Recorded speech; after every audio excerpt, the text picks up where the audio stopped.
2-4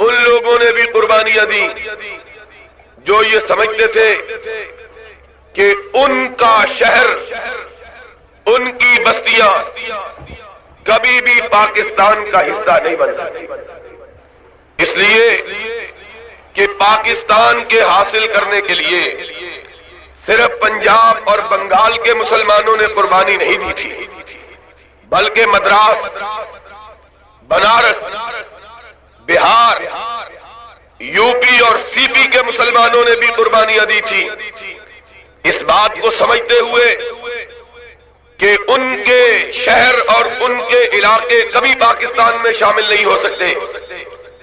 اس کے باوجود انہوں نے اس ملک کے لیے، اس ملک کے بنانے کے لیے، اس ملک کے حاصل کرنے کے لیے قربانیاں دی۔ کیوں؟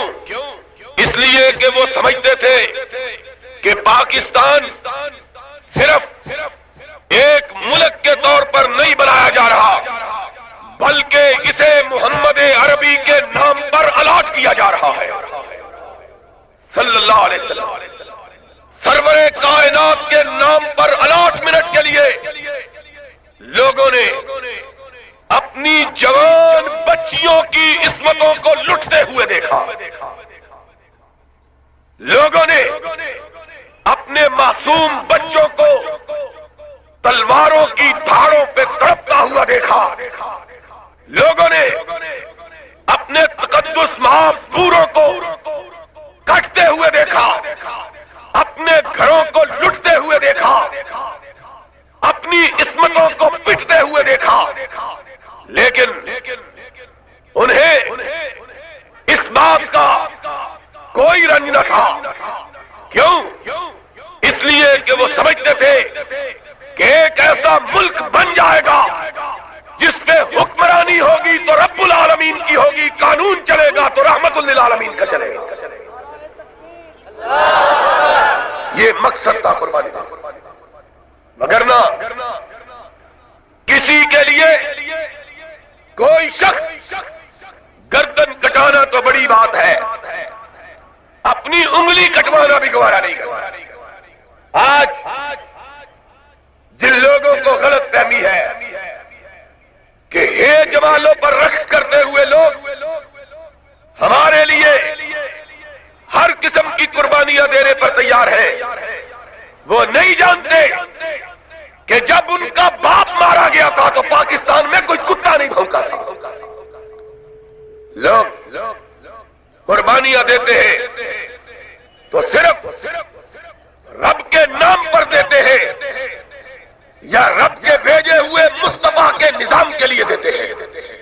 لوگوں نے قربانیاں دی، لوگ اپنے گھروں کو چھوڑنے پر آمادہ ہوئے، لوگ اپنی مسجدوں کو چھوڑ کر نکلے، اپنے مدرسوں کو چھوڑ کر نکلے، اپنے گھروں کو آگ میں گری ہوئی چتاؤں میں تبدیل ہوتا ہوا دیکھ کر نکلے، اپنے آباء و اجداد کی قبروں کو چھوڑ کر نکلے، اپنی جنم بھومیوں کو چھوڑ کر نکلے، صرف اس لیے کہ ہم ایک ایسے ملک میں چلے جائیں جہاں نہ ظلم ہوگا، نہ استبداد ہوگا، نہ جبر ہوگا، نہ آمریت ہوگی، بلکہ اگر ہوگا یا رب کا قرآن ہوگا یا محمد کا فرمان ہوگا۔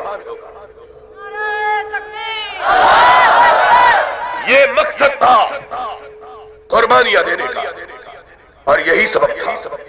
اور آپ میں سے جو لوگ بڑے بوڑھے ہجرت کر کے آئے ہیں وہ ان حقیقتوں کو بہت اچھی طرح سمجھتے ہیں کہ لوگوں کے جذبے کا اور جذبات کا عالم کیا تھا۔ ہم نے تو اس دور کو نہیں دیکھا، لیکن پڑھا ضرور ہے۔ میں ایک دفعہ پنجاب یونیورسٹی کی لائبریری میں پاکستان کے بننے کے دنوں کے اخبارات کی ورق گردانی کر رہا تھا۔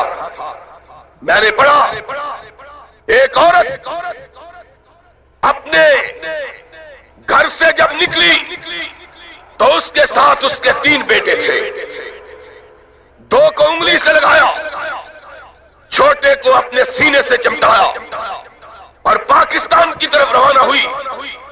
راستے میں قافلے پر حملہ ہوا. اس کے 2 چلنے پھرنے کے قابل بچے اس سے جدا ہوئے. سکھوں نے کرپانوں سے ان کی گردنوں کو کاٹ کر پھینک دیا اور آخر پاکستان کی سرحد کے قریب پھر حملہ ہوا اور ظالموں نے اس کے سینے سے چمٹے ہوئے بیٹے کو بھی نوچ لیا. اسے نیزے کی علی پر رکھا گیا.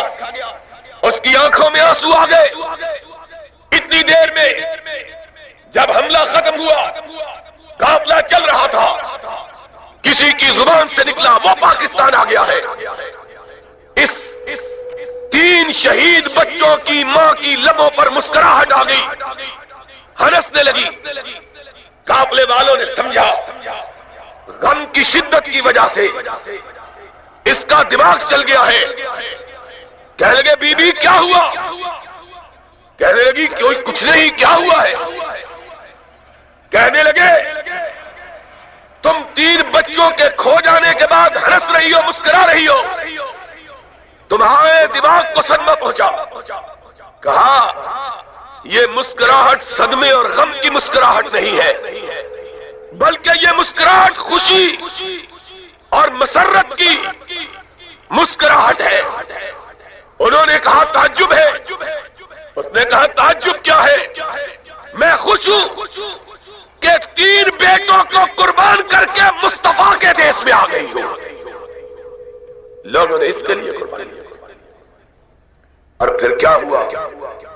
وہ ملک جسے اتنی قربانیوں سے، اتنی محنتوں سے، اتنے جذبوں سے بنایا تھا، اس ملک پہ ملک کے وجود میں آنے کے تھوڑے دنوں بعد ہی لٹیرے قابض ہو گئے. زاغوں کے تصرف میں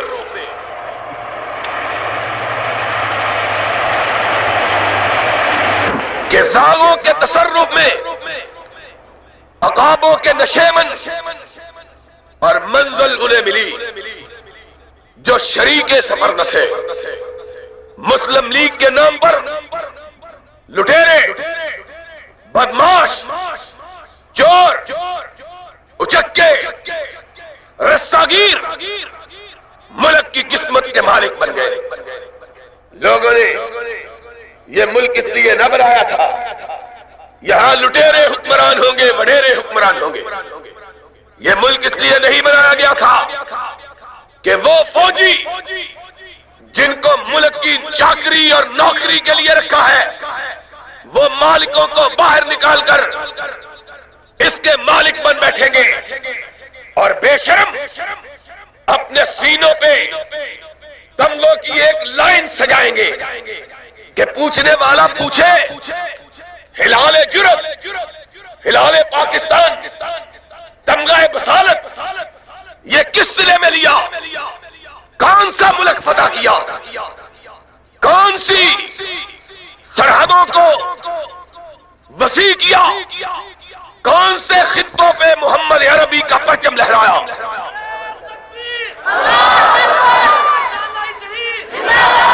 کوئی پوچھے کہ تم نے یہ تمغے جو اتنے سینوں پہ لگائے ہیں کیا حاصل کیا، کس کو پتا کیا؟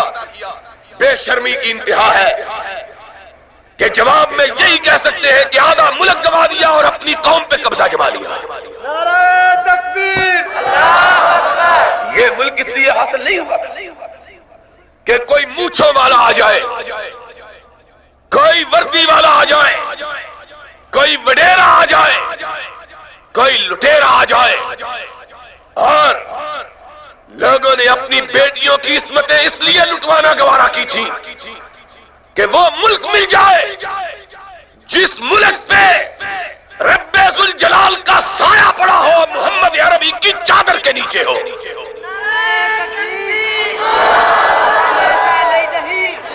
لوگوں نے یہ ملک اس لیے بنایا تھا، اس لیے نہیں بنایا تھا کہ پہلے ہندو اور سکھ بیٹیوں کو لوٹے اور پھر اس ملک کی قسمتوں کے مالک بننے والے لوٹے. اس ملک میں آج تک ایسے لوگ حکمران ہوتے رہے کہ قوم کی بہو بیٹیاں بازاروں سے گم ہوئی اور ان کے محلات سے جا کے دستیاب ہوئی. یہ ملک اس لیے بنایا گیا تھا کہ وہ لوگ گورنر بنے، وزیر بنے،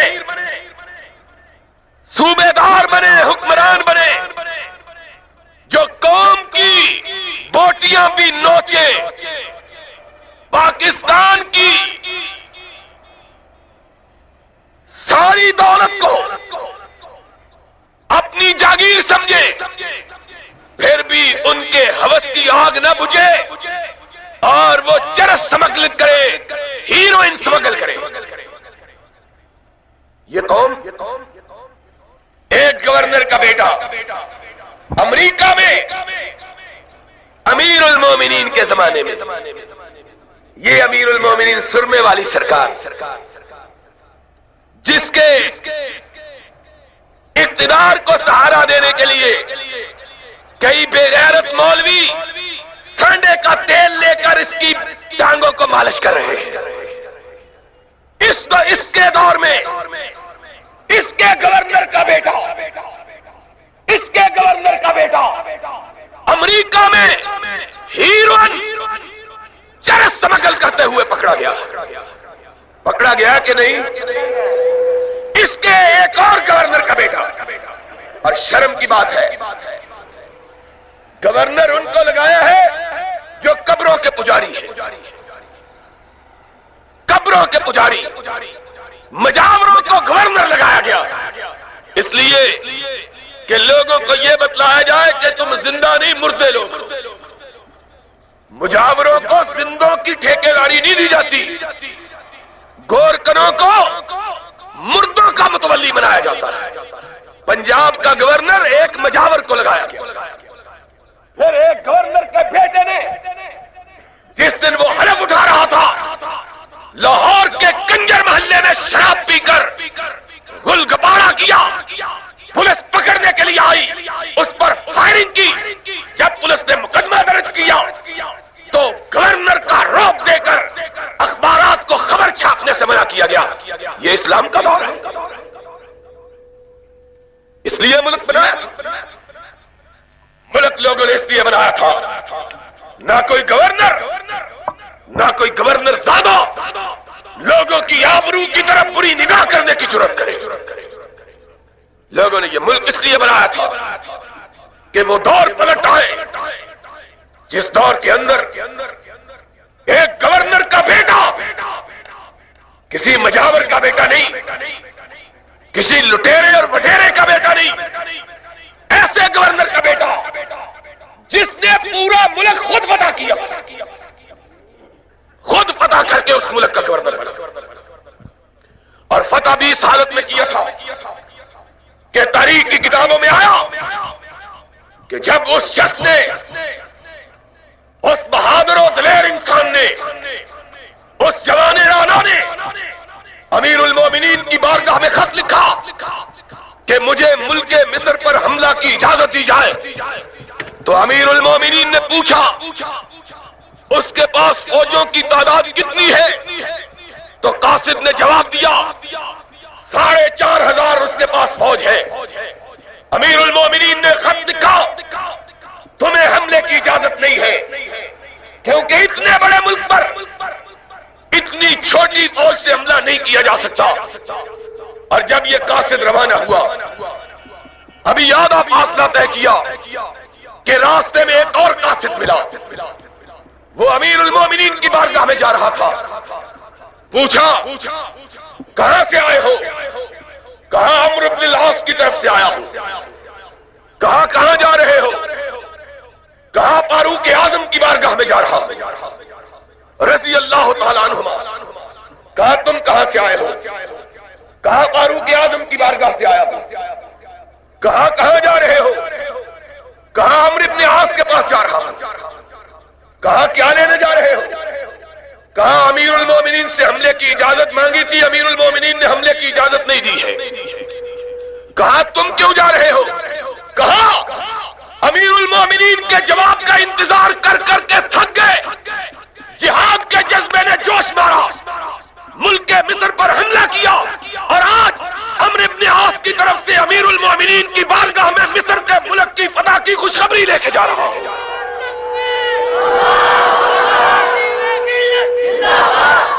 وہ لوگ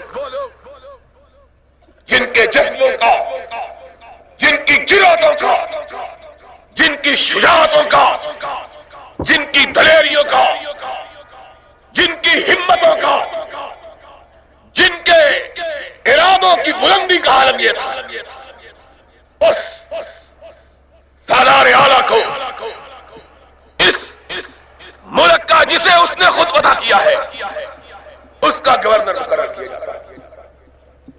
پھر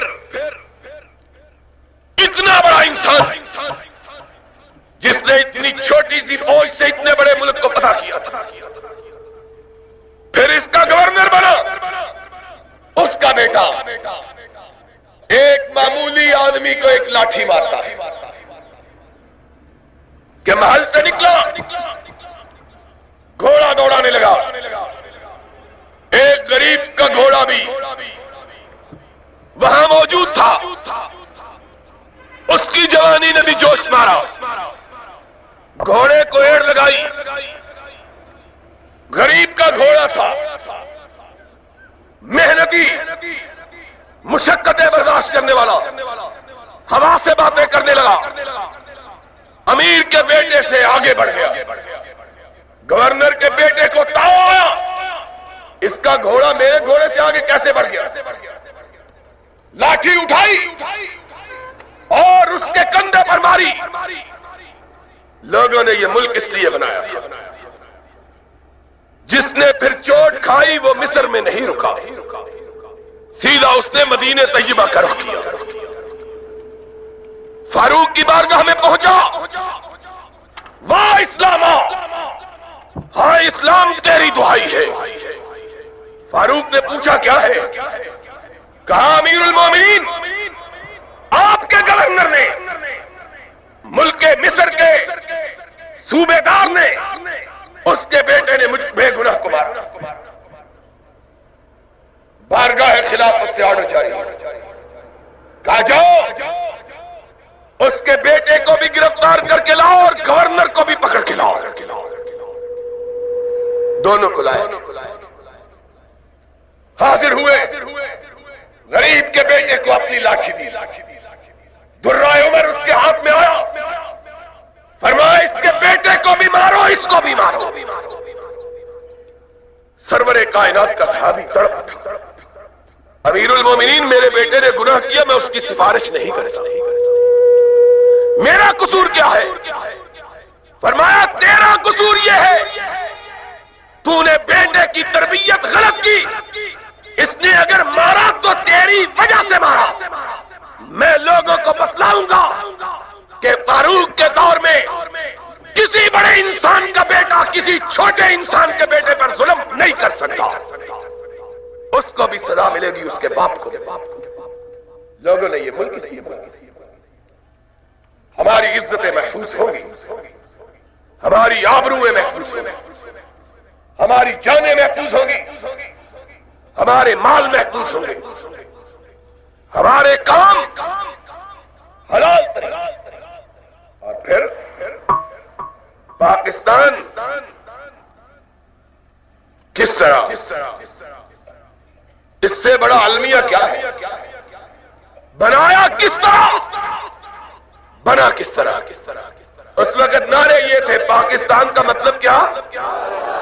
اونچی بولو، پاکستان کا مطلب کیا؟ نعرے یہی نعرے تھے کہ نہیں؟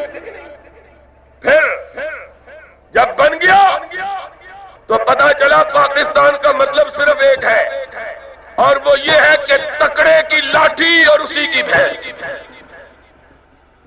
کوئی اور تسلسل کے ساتھ 39 برس تک قوم کا خون چوسا گیا، قوم کی آبرو، اور پھر سن 77 کی تحریک چلی، لوگوں نے کروٹ لی، لوگوں کو اپنا ماضی یاد آیا، لوگوں کو اپنی قربانیاں یاد آئی، لوگوں نے اس بات کو یاد کیا کہ ہم نے ملک کیوں بنایا. پھر رات کے اندھیرے میں لوگوں کی قربانیوں پر دوبارہ شب خون پڑا, دوبارہ ڈاکہ پڑا. ایک مونچھوں والا مونچھوں کو تاؤ دے کے آیا. اس نے کہا, اے میری قوم کے لوگوں, میں تمہاری قربانیوں کے بل بوتے پر اقتدار میں آیا ہوں. مجھے پتا ہے تم نے قربانیاں اسلام کے لیے دی ہے.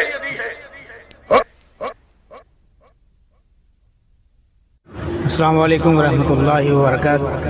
یہ تقریر آپ دعوت قرآن و حدیث چینل سے سماعت فرما رہے ہیں. تمام جید اکابر علماء اہل حدیث کی تقریروں کا واحد چینل دعوت قرآن و حدیث. دعوت قرآن و حدیث. السلام علیکم ورحمۃ اللہ وبرکاتہ. لوگوں کا حساب بھی لوں گا اور اسلام بھی نافذ کروں گا. اور 77 کو یہی کہا گیا تھا کہ نہیں؟ بھابھیو بولو, یہی کہا گیا تھا. احتساب ہوگا اور اسلام نافذ ہوگا. قوم نے شکرانے کے نفل ادا کیے.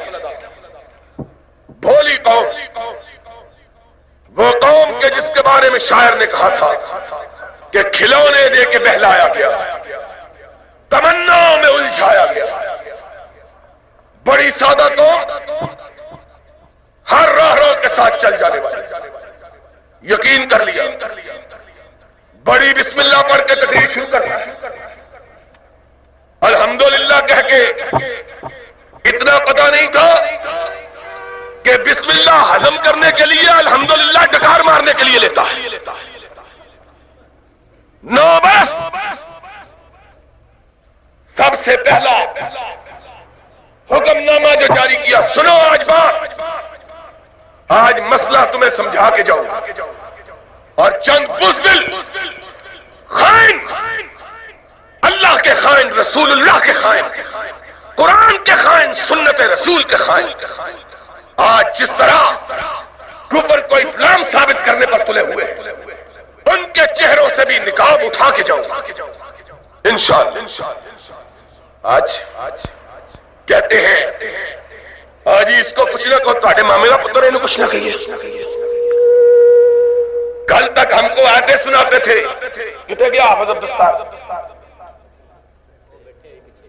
ہے قرآن کی آیت پہ حکمرانوں کے خلاف, من لم یحکم بما انزل اللہ فاولئک هم الفاسقون فاولئک هم الظالمون فاولئک هم.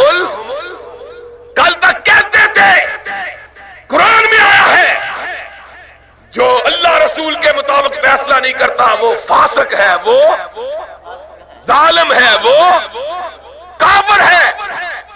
اور آج کہتے ہیں ٹھیک ہے کافر یہ, پر انہوں کچھ نہ کہو. یہ بھی کسی قرآن میں بتلاؤ, یہ کس قرآن میں لکھا ہوا, کس قرآن میں لکھا, وہ بھی بتلاؤ. سنو, 77 کی تحریک کے نتیجے میں یہ شخص آیا, اس نے کہا اسلام, قرآن, نبی کا فرمان, پہلوں کا حساب. سب سے پہلا آرڈر جاری کیا, سب سے پہلا آرڈر جاری کیا, اخباروں میں چھپا. اور میں آج آپ کو شاید بعضوں کو معلوم ہو اور اکثر کو یہ بات معلوم نہ ہو, میں نے اپنی زندگی کی پہلی گرفتاری یہ میاں چنو سے دی. یہ بھی اللہ کے فضل و کرم سے پنجاب کا کوفہ ہے. سب سے پہلی مرتبہ میں زندگی میں گرفتار میاں چنو شریف سے ہوا. جاؤ, یہاں کے وزیر بھی ہیں, سفیر بھی ہیں, اور اس کے وزن پہ کچھ اور بھی ہے. ماں نے ہمت دی ہے, غلط ثابت کر کے مجھ پہ مقدمہ چلاؤ.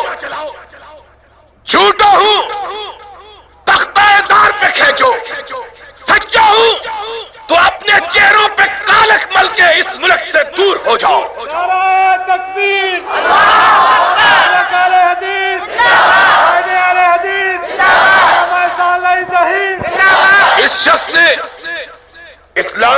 بنانے کے سب سے پہلا آرڈر جو جاری کیا، سنو، میرے لیے سی آئی ڈی لاہور سے آئی ہے، یہاں کی بھی موجود ہے، لکھیں میری بات، لکھو، غلط ثابت کر دو، کعبے کی رب کی قسم ہے قیامت تک محمد کے ممبر پہ قدم نہیں رکھوں گا۔ ہم سے ناراض، اپنے بھی ناراض، بیگانے بھی ناخوش کہ میں زہر ہلاہل کو کبھی کہہ نہ سکا کن۔ عورتوں میں بیٹھ کے تعویذ کرنا اور بات ہے، حکمرانوں کی آنکھوں میں آنکھیں ڈال کر ان کو للکارنا اور بات ہے۔ لوگوں کو مسئلے سناتے ہو، کہتے ہو محمد الرسول اللہ صلی اللہ علیہ وسلم نے فرمایا ہے، حدیث ہے، افضل الجہاد کلمۃ حق عند سلطان جائر، سب سے اعلیٰ جہاد یہ ہے کہ جابر سلطانوں کے سامنے کلمہ حق کہا جائے۔ لوگوں کو یہ سبق پڑھاتے ہو اور خود تعویذ گھول کے پلاتے ہو کہ حکمران جی پی لو، شاید تمہاری ٹوٹی ہوئی ٹانگیں جڑ جائیں۔ اب یہ جڑ سکتی، سب سے پہلا آرڈر جو جاری کیا اس امیر المومنین نے وہ یہ تھا کہ آج کے بعد پاکستان میں سچ بولنے پر پابندی ہے، سچ چھاپنے پر پابندی ہے، اخباروں میں چھپا، کوئی شخص کسی کے خلاف سچ بھی نہیں بول سکتا، سچ لکھ نہیں سکتا۔ اور آج تو بڑے بگوڑے بھی آ کے بہادر بن گئے، آج وہ یتیم بچی بھی آ کے کہتی ہے میں نے بڑا کام کیا۔ وہ ہم تھے جنہوں نے اس وقت للکارا تھا، کہا سنو، تم نے سچ پر پابندی عائد کر کے اپنے آپ کو بے نقاب کر دیا کہ تم اسلام نہیں لانا چاہتے، دین محمد نہیں لانا چاہتے، کسی اور کا دین لانا چاہتے ہو۔ نعرہ تکبیر، علامہ صالح ظہیر، کیوں؟ اب ابھی آج ایک مسئلہ سن جاؤ، یاد رکھنا اس مسئلے کو۔ میں نے اس وقت شیراوالا گیٹ میں تقریر کرتے ہوئے کہا تھا، تم نے آج اپنے آپ کو بے نقاب کر دیا۔ کیوں؟ اس لیے کہ سرور کائنات کے دین کے اندر سچ کو اتنی اہمیت ہے۔ سنا مسئلہ، تم نے ہمیشہ یہ سنا ہے کہ نبی پاک صلی اللہ علیہ وسلم نے نبوت کے پانے کے بعد سب سے پہلا جو اعلان کیا وہ توحید کا تھا، یہی سنا ہے نا؟ نہیں، سب سے پہلے، توحید سے بھی پہلے نبی نے جس چیز کو منوایا وہ سچائی تھی، راست بازی تھی، پاک بازی تھی۔ محمد الرسول اللہ صلی اللہ علیہ وسلم نے توحید کا اعلان بعد میں کیا۔ کیوں اب جی پہلے کیا کہا تھا؟ ماذا تقولون فی هل وجدتمونی صادقا ام کاذبا؟ اور میری قوم کے لوگوں، توحید کے اعلان سے پہلے کہا بتلاؤ میرے بارے میں تم کیا کہتے ہو؟ کبھی زندگی میں مجھے جھوٹ بولتے ہوئے بھی دیکھا ہے؟ قوم نے مل کر کہا تھا ما جربناک الا صدقا، ہم نے ان گلاب کی پنکھڑیوں سے زیادہ خوبصورت اور نازک ہونٹوں سے سوائے سچ کے کسی چیز کو نکلتے ہوئے نہیں دیکھا۔ وہ چیز جس کو رحمت عالم نے توحید سے بھی پہلے منوایا، اس پر پہلی پابندی آئی۔ اور پھر اللہ دے تو بندہ لے۔ پھر کیا ہوا؟ پھر ایک بندے کا حساب نہیں، کسی ایک حکمران کا احتساب، کسی ایک کا بتلاؤ۔ کیوں کہ خود لوٹ میں شامل ہے۔ گھر کا ہوا ہے، کیا ہوا ہے اس کا؟ کیا لیا ہے اس سے؟ پوچھا گیا ہے جس نے گھر کو حکمران بنایا تھا وہ دندناتے پھر رہے ہیں، حساب لیا ہے۔ گھر بھی اندر سے ملا ہوا ہے حکمران کے ساتھ۔ وزارت دی ہے اس کے بھائی ان پڑھ کو جو انگوٹھا لگانا نہیں جانتا، اور وزیر اعظم جنیجو نے اس کے گھر گھر گرمی میں جا کر 2 راتیں بسر کی، حساب کس کا ہوا؟ سنو، بگایا بھی اس کو خود ہے، خود بگایا ہے۔ اگر خود نہیں بگایا تو مجھے بتلاؤ، جو ہوائی جہاز میں بیٹھ کے گیا ہے گھر، کشتی میں بیٹھ کے نہیں گیا، ٹرک میں بیٹھ کے نہیں گیا، جو شخص فوجی جرنیل ہو کر اپنے ملک کی حفاظت نہیں کر سکتا، اپنی سرحدوں کی حفاظت نہیں کر سکتا، اس کو پاکستانی فوج کا جرنیل لینے کا حق کہاں سے حاصل ہوا ہے؟ کس نے بگایا؟ تم نے بگایا؟ میں نے بگایا؟ خود بگایا اس نے، کوئی حساب نہیں دیا، کیوں؟ خود لٹے رہے۔ اور پھر اس لوٹ کا تذکرہ قومی اسمبلی کے ایوان میں ہوا، جنرل فضل حق، اس کے بارے میں اس کی بنائی ہوئی اسمبلی میں کہا گیا کہ اس نے اربوں ڈالر کی ہیروئن چیس امریکہ بھیجی ہے، برطانیہ بھیجی، جنرل جیلانی۔ اور آج کوئی ایک ہو تو بات کہوں کہ تن ہما داغ داغ شد، پمبا کجا کجا، حساب نہیں ہوا اسلام کا کیا ہوا۔ سن 76 میں تمہاری تحریک کے سلے میں، تمہاری لوگوں کی تحریک کی وجہ سے، لوگوں کے مطالبے کی وجہ سے، بھٹو جیسا فاجر و فاسق اس بات پہ مجبور ہوا، کس بات پہ؟ کہ شراب پر پابندی آئے، اس بات پہ مجبور ہوا کہ جوئے پر پابندی آئے، ہم نے مجبور کیا۔ پاکستان میں اعلان ہوا شراب بند ہے، جوا بند ہے، ریس کورس بند ہے، گھڑ دوڑ بند ہے۔ اس کے دور میں کیا ہوا؟ وہ شراب جسے بھٹو نے بند کیا تھا قوم کے مطالبے پر، وہ جوا جو سن 76 میں قوم کے مطالبے پر بند ہوا تھا، اس امیر المومنین اپنے دور میں جوئے پر سے پابندی، شرعی عدالت میں گئے جو خود بنائی، ایک مولوی کا زمین خریدا، پیسے دیے، اس نے شرعی عدالت میں بیان دیا کہ گھڑ دوڑ پر جوا جائز ہے، کیونکہ معاذ اللہ رسول اللہ بھی جوا کھیلا کرتے تھے۔ پاکستان کے اخباروں میں یہ خبر چھپی، ایک مولوی ولیعت سے درامد کیا گیا، فتویٰ دینے کے لیے حکومت سے درامد کیا، 2 سال تک اس کو تنخواہ دیتے رہے۔ اس نے شرعی عدالت میں کیس لڑا، لیکن سلام ہے شرعی عدالت کے ججوں، میں انہیں خراج تحسین پیش کرتا ہوں۔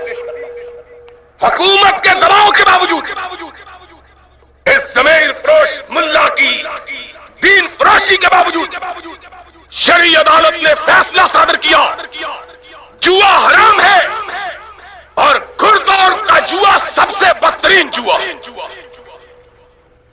یہ امیر المومنین کی اپنی ہوئی عدالت، جب عدالت کا فیصلہ بھی خلاف کیا، اور بولو پیر صاحب کی گھوڑی لاکھ روپیہ جوئے میں جیتی،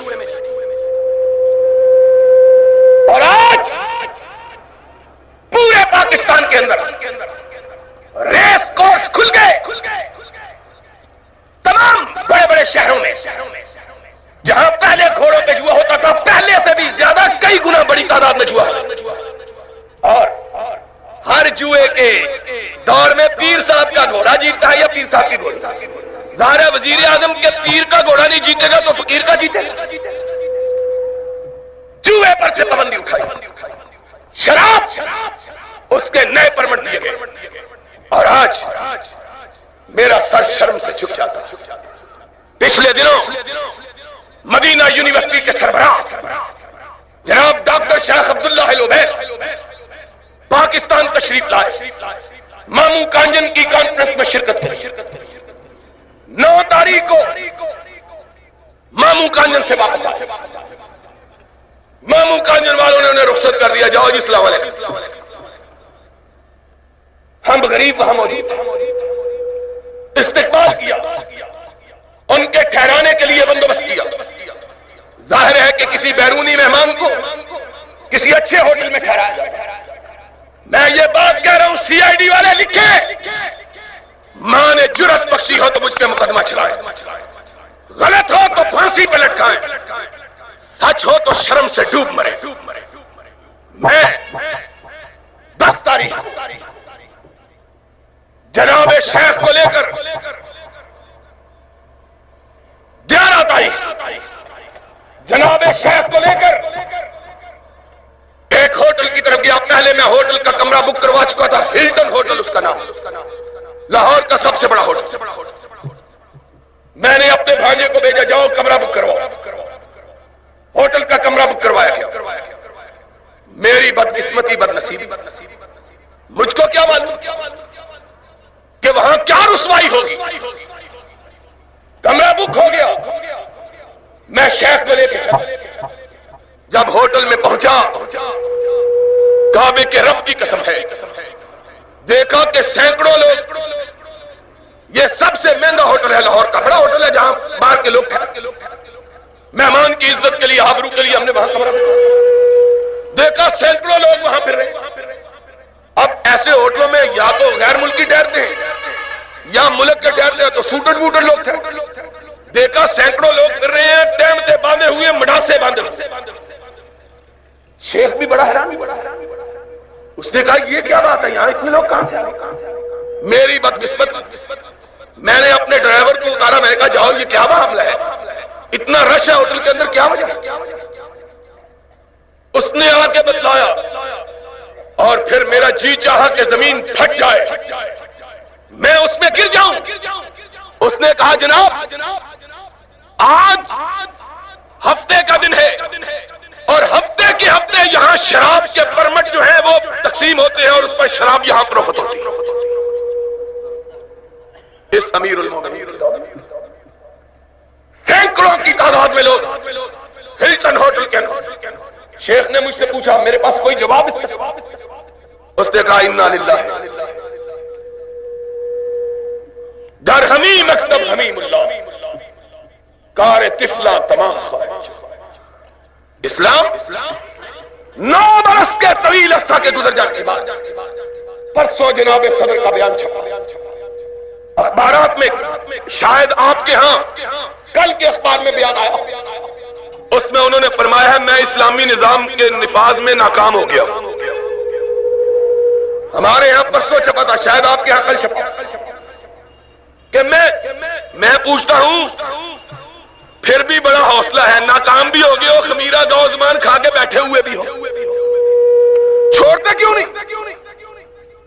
اور کوئی شخص 9 سال کے طویل عرصے میں صدر صاحب کو اسلام نافذ کرنے سے روکنے والا موجود، کوئی سیاسی جماعت بھی نہیں، کوئی جلسہ نہیں تھا، جلوس۔ اور پھر سیدھی بات کہ اس ملک کے اندر گئے گزرے لوگ بھی یہ چاہتے ہیں کہ ان کی اولادیں شرافت کی زندگی بسر، اور پھر ہم کو ڈرایا جاتا ہے، کہا جاتا ہے یہ جائے گا، یہ آ جائے گا، سوشلزم آ جائے گا۔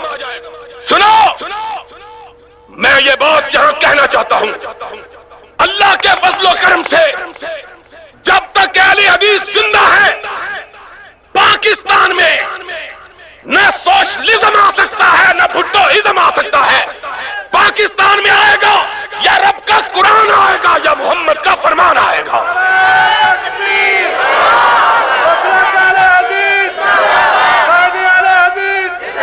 انشاءاللہ ہم جانے والے چوروں کی بھی مخالفت کریں گے، آنے والے چوروں کی بھی، اور بولو جانے والے چوروں کی بھی مخالفت کریں گے اور آنے والے چوروں کی بھی۔ ہم کو کہتے ظلم گورنمنٹ نے، اس کے منصوبہ بندی کے وزیر نے، منصوبہ بندی کا وزیر اس وزیر کو کہتے ہیں جو ساری حکومت کا پروگرام بناتا ہے، جس طرح تمہارے ہاں دیہاتوں میں کہتے ہیں یہ پانی بندی والا کیا ہے، بارہ بندی کرتے ہو نا پانی کے لگانے کے لیے، اس طرح گورنمنٹ اپنے منصوبوں کے چلانے کے لیے ایک وزارت بناتی ہے جس کا نام منصوبہ بندی کی وزارت ہوتی ہے۔ اس کے وزیر نے بیان دیا ہے کہ آج کے اس دور میں 20 ارب روپیہ سالانہ بڑے بڑے افسروں اور حکمرانوں کی رشوت میں اٹھایا جاتا ہے۔ یہ اسلام محمد الرسول اللہ صلی اللہ علیہ وسلم کا اسلام وہ تھا جس میں کہا گیا الراشی والمرتشی کلاہما فی النار، لینے والا بھی جہنمی اور دینے والا بھی یہ جہنمی اسلام میں کہاں سے آ گیا؟ لوگوں آج اہل حدیثوں پر سب سے زیادہ ذمہ داری آ گئی۔ کس بات کے لیے؟ اس بات کے لیے کہ ہم نے اس ملک کو ان بنیادوں پر قائم کروانا ہے۔ سارے کو انشاءاللہ ہم نے اس ملک کو ان بنیادوں پر قائم کروانا ہے انشاءاللہ جن بنیادوں پر اس ملک کو بنایا گیا تھا۔ جن بنیادوں پر اس ملک کو بنیاد کیا تھی؟ پاکستان کا مطلب کیا؟ یہ بنیاد ہم نے انشاءاللہ اس ملک کو اس بنیاد سے ہٹنے دینا، اور صرف وہی قوم اس کام کے لیے مؤثر طور پر اپنا فریضہ ادا کر سکتی ہے جو منظم، جس کے اندر تنظیم، بغیر تنظیم کے، بغیر جماعت بندی کے کوئی قوم اپنے مطالبات کو منوا۔ کوئی کہتا ہے ہم نے حنفی فقہ رائج کرنا، کوئی کہتا ہے ہم نے فقہ جعفری نافذ کرنا، کوئی کہتا ہے ہم نے کچھ بھی نہیں نافذ کرنا، ہم نے اپنے باپ کو نافذ کرنا ہے، کوئی کہتا ہے نہیں ہم نے ماشاء اللہ کو نافذ کرنا، کوئی پیر پگاڑوں کا مرید کہتا ہے ہم نے گھوڑوں کو قانون نافذ کرنا ہے۔ سنو، ایسے دور میں اہل حدیثوں کا نعرہ کیا ہے؟ اہل حدیث کی ایک آواز، اہل حدیث کی، سارے اونچی کہو، اہل حدیث کی قرآن و سنت کا نفاذ، اہل حدیث کی ایک آواز، اور اونچی بولو، اہل حدیث کی ایک آواز، قرآن اور سنت کا نہ غیر اسلام کو نافذ ہونے دینا، نہ کسی کی فقہ کو نافذ ہونے دینا، نہ کسی کے قول کو نافذ ہونے دینا، نافذ کرنا ہے رب کے قرآن کو کرنا ہے، محمد کے فرمان کو کرنا ہے انشاءاللہ۔ وہ کرنا ہے کہ نہیں؟ جو کہتا ہے کرنا ہاتھ اٹھا کے انشاءاللہ قرآن کو نافذ کرنا ہے، محمد کے فرمان کو نافذ، اس کے لیے ضرورت ہے جتھا بندی، گروہ بندی کی، اس لیے کہ منتشر لوگ کسی طوفان کے آگے بند باندھنے کی ہمت، قوت، اتحاد، اتفاق، جمعیت، شیرازہ بندی، یہی قوموں کی تقدیر کو تبدیل کیا۔ اور اہل حدیثوں تمہیں ایک بات بتلا، اس دور میں جو تم پر ظلم ہوا ہے وہ کسی اور گروہ پر نہیں۔ کیا ہم نے کبھی فرقہ بندی کی بات نہیں کی، لیکن کیوں گردش مدام سے گھبرا نہ جائے دل، انسان ہوں پیالہ و ساغر نہیں ہوں میں۔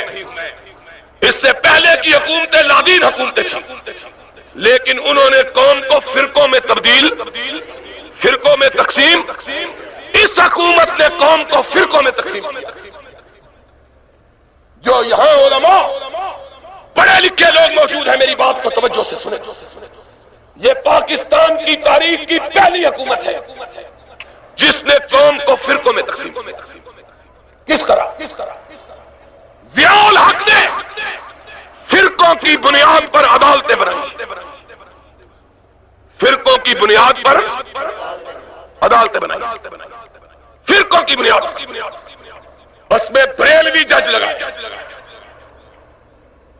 پیر کرم شاہ بریلویوں کروائے، جسٹس شجاعت علی قادری، اور شجاعت علی قادری صاحب یہ وہ بزرگ ہیں جنہوں نے فتویٰ دیا تھا جب امام کعبہ اور امام مدینہ یہاں آئے تھے کہ جس نے امام کعبہ کے پیچھے نماز ادا کی اس کا نکاح بھی ٹوٹ گیا. جس نے مدینے والے امام کے پیچھے نماز ادا کی اس کی نماز بھی ادا نہیں ہوئی. یہ فتویٰ دیا اس جسٹس شجاعت علی قادری کو اس حکومت نے جج مقرر. اور ریکارڈ کی درستگی کے لیے بتلاتا ہوں اہل حدیثوں، تم زندوں کو نہیں مانتے. پورے پاکستان کے اندر کسی مولوی کو، کسی 30 مار خان کا کو، کسی رستم زمان کو یہ جرأت نہیں ہوئی کہ جب شجاعت علی قادری کا تقرر ہوا ہے اس پر حکومت کو ٹوکے، اس پر آواز بلند کرے. کسی کو جرأت نہیں. کیوں؟ اس لیے کہ قانون ہے پاکستان کا. ایک دفعہ جس کو جج کہہ دیا جائے اس کے خلاف بات سے توہین عدالت ہو جاتی.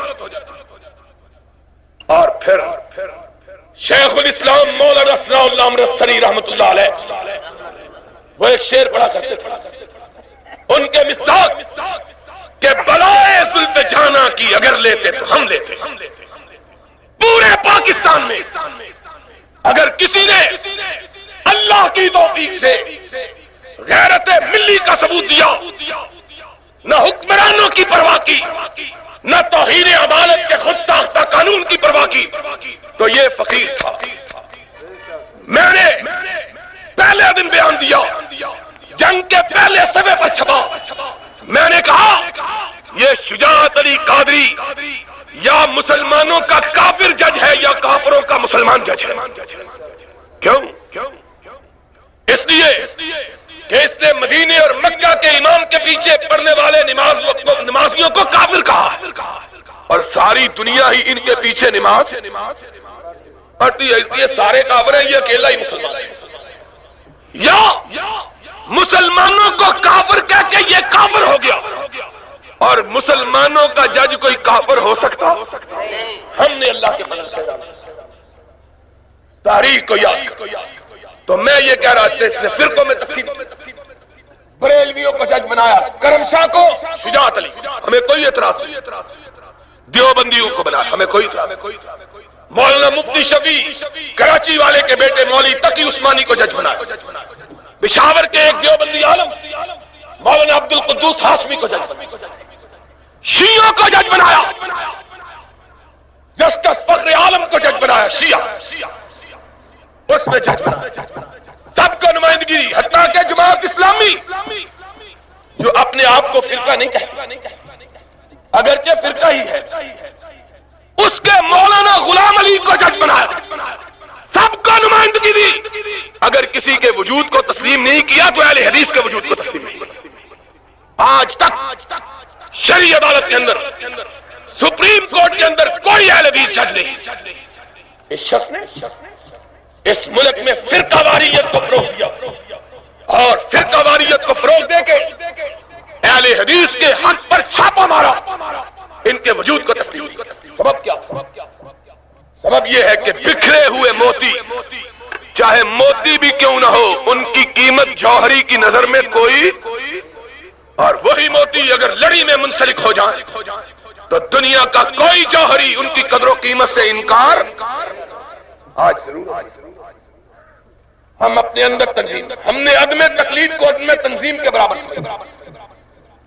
ہمارا فرض ہے ہم متحد ہوں، متفق ہوں، اور اس ملک میں اپنی ذات کے لیے نہیں، رب کے لیے، رب کے رسول کے لیے اس بات کا مظاہرہ کریں کہ اب اس ملک کی تقدیر سے کوئی نہیں کھیل سکتا، نہ جانے والے نہ آنے والے. اب اس ملک میں چلے گی تو ایک ہی چیز چلے گی، وہ اللہ کی اتاری ہوئی شریعت ہو. اب اس ملک میں آئے گا صرف ایک نظام آئے گا، وہ نظام ہوگا جو 1400 برس پہلے محمد الرسول اللہ نے کیا. اس کے لیے جوانوں اہل حدیث یوتھ فورس میں شامل ہو، بزرگوں بھائیوں اہل حدیث جمعیت میں شامل ہو، اور اس بات کے لیے اپنے آپ کو تیار کرو کہ ہم نے انشاءاللہ منظم ہو کر اس ملک میں یہ ثابت کرنا ہے کہ اب دنیا کی کوئی طاقت نہ ہمارے حقوق کو چھین سکتی ہے، نہ محمد کے قانون کو ٹال سکتی ہے انشاءاللہ. جب تک ہم موجود ہیں، اور سارے کہو جب تک ہم موجود ہیں کتاب و سنت کے لیے لڑیں گے. جب تک ہم موجود ہیں کتاب و سنت کے لیے لڑیں گے، کتاب و سنت کے لیے قربانیاں دیں گے. جب تک کتاب و سنت کا قانون نافذ نہیں ہوتا چین سے بیٹھیں گے نہیں. انشاءاللہ اس ملک میں کتاب و سنت کا نظام آئے گا. سارے کہو کتاب و سنت کا نظام آئے گا.